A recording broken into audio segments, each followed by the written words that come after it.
Good morning, children. Today we are going to watch Lesson 16, Session 3 towards Gender Equality. This is one of the main subtopic of this lesson, right to property. In India, most resources like land and factories are in the name of men.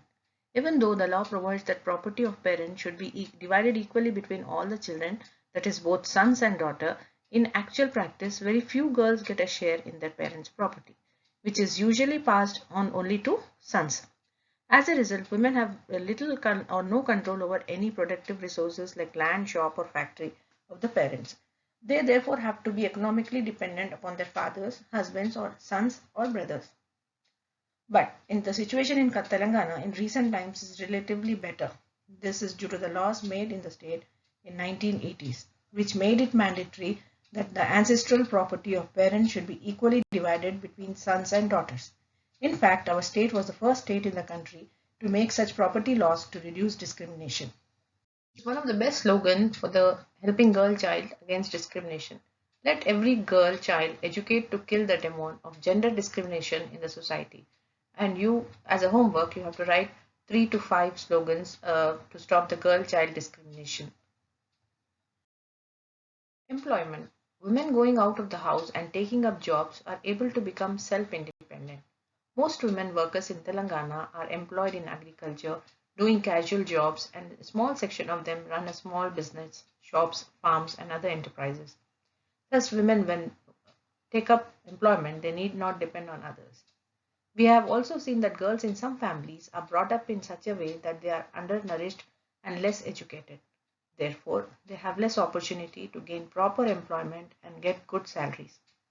Even women who are well educated are not allowed by their families to take up professional jobs that require them to be away from their homes for a long time. They are allowed only to take part-time jobs or less demanding jobs. Most of the women who are without proper educational qualifications are forced to do physical labor in the fields or mines or as domestic servants in houses of rich people. These jobs are backbreaking and exhausting. Moreover, the women doing them are often looked down upon and they lose respect and security. They have to face insults and abuses all the time because they don't have good education. In the last few decades, the employment scene for women has been changing gradually. Many women acquired degrees and entering into jobs which were earlier considered as male professions. The reservation policies pursued from 1980s in Telangana for admission to women in all colleges and in government jobs have led to more and more girls joining colleges and taking up salaried jobs. Some leading scientists, mathematicians, diplomats, engineers, etc. are women. In this slide, you can see the group of women in the self-help groups where they have maintained a cordial relation and they have come up with a good business and earning good profits. The second picture shows the first woman loco driver in India, Surekha Yadav. And the famous personality down there is our uh, Kiran Bedi, who was ACP of Delhi. And you have Kannam Maheshwari, who is the heavyweight champion. And there's one driver of a fire brigade. And then you have a first BHEL metro train driver who is also women. You can see this women who have taken their own stand. Women are now also recruited into the police, army, navy and air force. And there are many women pilots today. In fact, we have women who are trained engine drivers also, as you have seen Surekha Yadav in the picture. This has been possible because women have fought to get higher education and have broken gender biases in many professions. Unrecognized work of women. If we look at the daily routine of any woman, we will realize that they are working all the time. The work they do is not recognized and not paid for. Even though everyone can see them working hard, their work remains invisible. In fact, nearly 8 of every 10 Indian working women work in the fields. They till the land, they do the seeding, weeding, transplanting, harvesting, threshing, and countless jobs on the fields. Of course, it is also true that many farm jobs are reserved for women, like transplanting rice, weeding, or plucking groundnut pods, etc. A large number of farms are fully managed by women farmers alone, as the men go out in search of work in factories and towns. You can see this lady driving the tractor.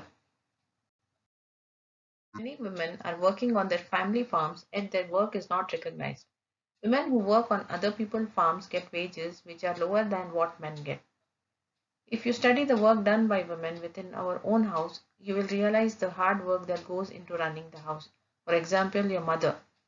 Just imagine if women were to charge for the work they do at home, that is cleaning, cooking, teaching children, nursing the sick, stitching clothes, fetching water, purchasing provisions, etc. How much could they get paid every month? The reality is that they do not get paid for any of this work, and instead they are constantly abused for not doing this work on time or not to the taste of the others, not cooking to the taste of others. On the other hand, men are paid for the work they do, control the money, and spend it as they wish. This is totally gender discrimination. Many of the villages have self-help groups among women. The self-help groups also provide space for discussing important issues and problems associated with the community or village and help women to participate in political bodies. Even though they face much resistance, women have been taking these new roles successfully. Till here we have completed the lesson. Now I am going to give you multiple choice question. Please go through it. The work done by the women in the dash is not at all recognized. The answer is household. Right to property is dash right. It is legal right. Dash provided equal opportunities for all men and women. That is C. Constitution of India. Self-help groups are meant for dash to help women to gain independence and dignity. Who was the first woman Prime Minister of India? Yes, it was Indira Gandhi. The first woman President of India is Srimati Pratibha Singh Devi Patil. The first woman loco driver in India means the train engine driver is Surekha Yadav. The reason for low proportion of girls is dash fear of dowry. They have to pay the dowry at the time of marriage. So the girls are being avoided. Thank you. Have a nice day.